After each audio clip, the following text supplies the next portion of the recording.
Hey everybody, welcome to my channel. So in this series, I am showing you my journey of buying my very first home. So I'm gonna walk you through everything that happens from the home search to making an offer, inspections, everything like that, and to eventually being able to close and finally get my first house. I am doing this by myself, a single woman. If I can do it, other people can too. So hopefully this helps motivate someone through their home search process. Stay tuned. Make sure you're subscribed to the channel so you don't miss anything that happens along the journey.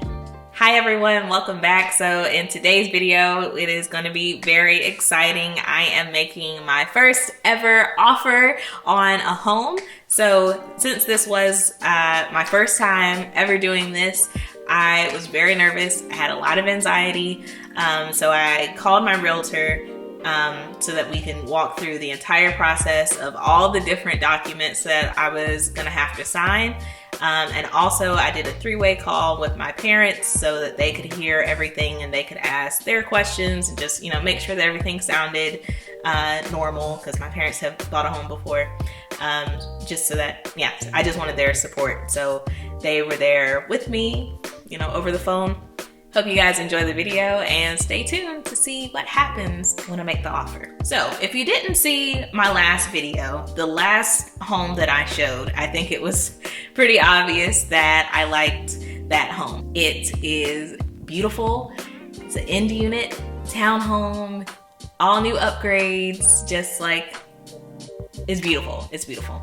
So of course I wanted to make an offer. Just as a refresher, this home was listed for $235,000. So when I told my realtor that I wanted to make an offer, they go do what the realtor does and they find all the information out about the house, and they send over a seller's disclosure, and that is where the seller has to disclose everything that they know about the home. And for this home in particular, they mentioned that there was a crack in the foundation, and for me that was very concerning because I'm like, the foundation, that sounds important, and a crack, like, oh no. So my realtor told me that it was a hairline crack or something very small, and the sellers a few years back, they brought in a structural engineer and they determined that it wasn't anything bad, that it wasn't a concern. It's just over time homes settle. So they said that it was normal and nothing to be afraid of. Guess I just have to take them on their word for it. My realtor did say that I can bring in my own structural engineer and see if anything has changed, because it had been a few years since the other engineer gave that diagnosis about the foundation. But my realtor didn't seem concerned about it, so I decided to not be concerned about it either, because when I tell you that this process is stressful, it is stressful. But that was the only thing on the seller's disclosure that was worth mentioning. The next thing we did was go over the activity in the neighborhood over the past 90 days, meaning what homes have sold in the neighborhood over the past 90 days and what did they sell for. And we did this to kind of determine what my offer should be. And because of the market and how crazy it is, and just so you guys know, this was all during July of 2021, but typically you would go back 6 months to see what the comparables are in the neighborhood. But because of how crazy everything is right now, we just did 90 days. So the chart that I sent you is the activity in the last 90 days. There have been 2 homes that have sold and one that's on the market, which is the one that we went to see today. Mm-hmm. Out of the 2 homes that sold, one of them is a townhouse. It has similar square footage, actually a tiny bit smaller than the one we went to see today. Yeah. Mm-hmm. It was not updated. I'll send you the pictures to that home. It was not updated. It was listed for $197,500. It was on the market for 7 days, and it sold for $210,000. So after looking at the comps, that's what people in the industry say, the comps or comparables. After looking through everything and keeping in mind that this townhome has been like completely renovated, it is so nice from like top to bottom. They put a lot of work in. So because it's nice and also it's in a really good location, like a desirable location, even though it was listed for $235,000,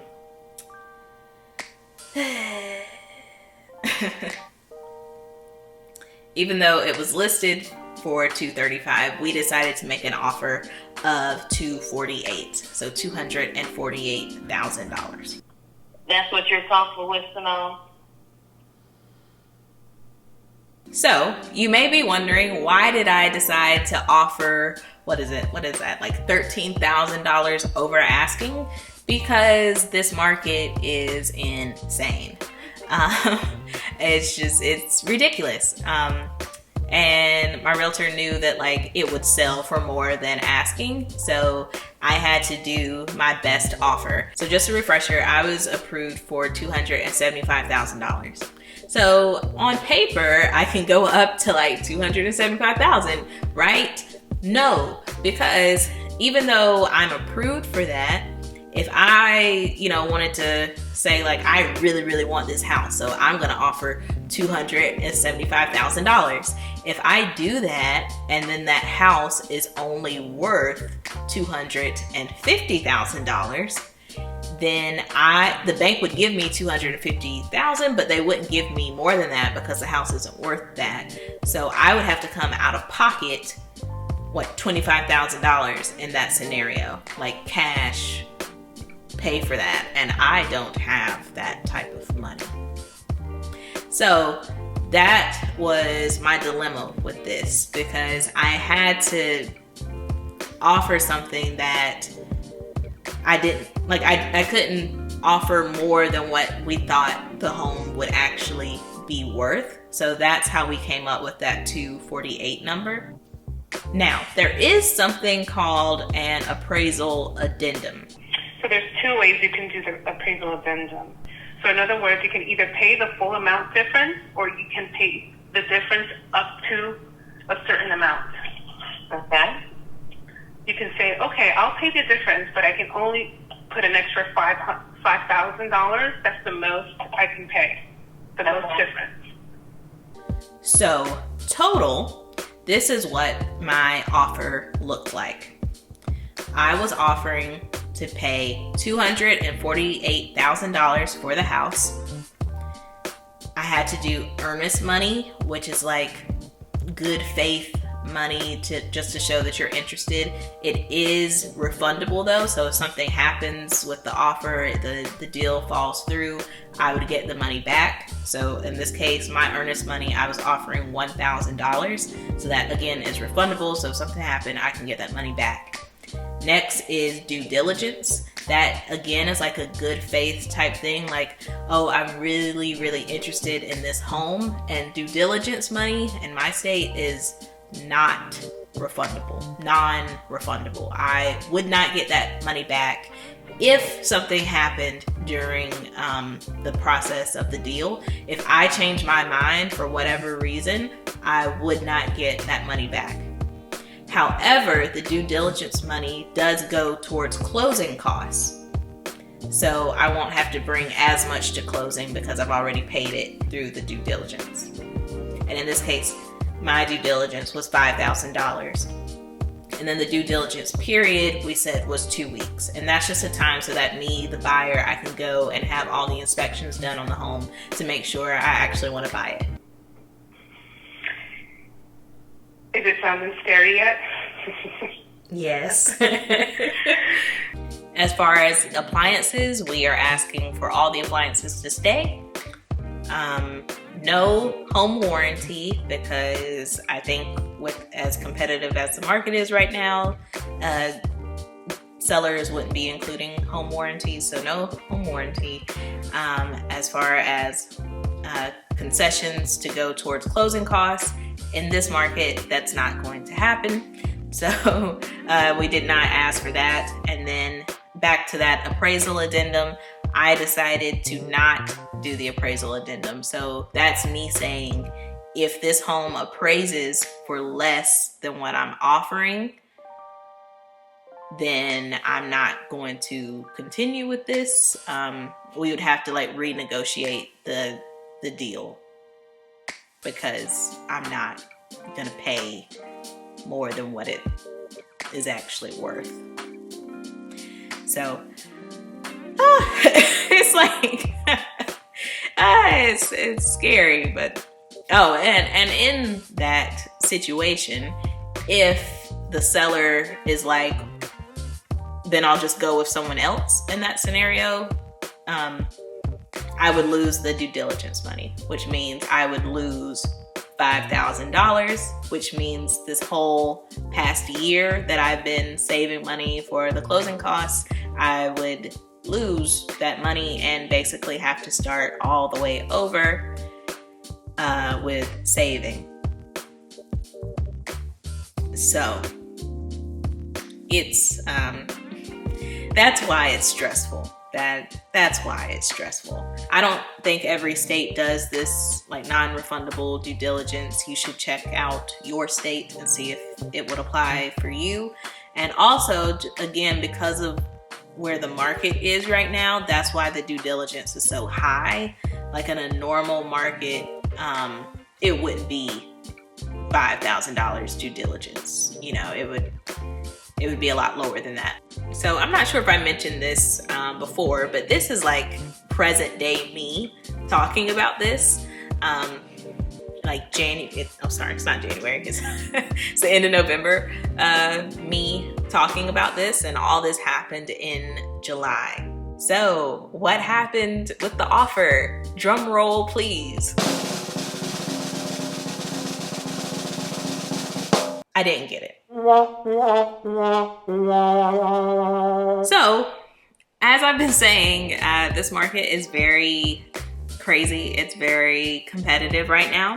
So if we remember, the house was listed for $235,000.